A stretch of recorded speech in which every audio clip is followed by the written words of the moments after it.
కాపాడన్న రాంప్రసాద్ రెడ్డి అన్న. నన్ను తొడకొచ్చి ఇంట్లో పెట్టి బంధించి పెట్టినట్టున్నది. నేను ఎంత కష్టపడినా కానీ నన్ను కొట్టిన వస్తా అంటూ ఇప్పుడు ఏమంటా అంటూ డబ్బులు కట్టమంటా అంటూ లేదు పంపేమో నిన్ను అమ్మేస్తాము అంటూ అంటున్నా. అన్నం కానీ పెట్టలేదన్న నాకు.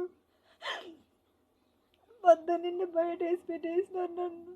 నాకు అన్నం పెట్టలే, ఏం పెట్టలే. నా బట్టలు కానీ ఇలా రూమ్లో పెట్టుకొని ఉంటారు వాళ్ళు. నన్ను కాపాడన్న.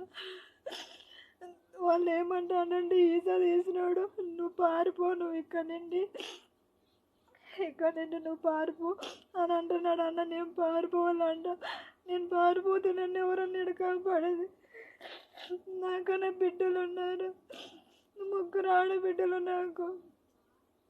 నా మొగుడు అని కావు బతికిరువు కోసం ఇక్కడికి వస్తే నాకు టార్చర్ చూపిస్తాండ్రన్న.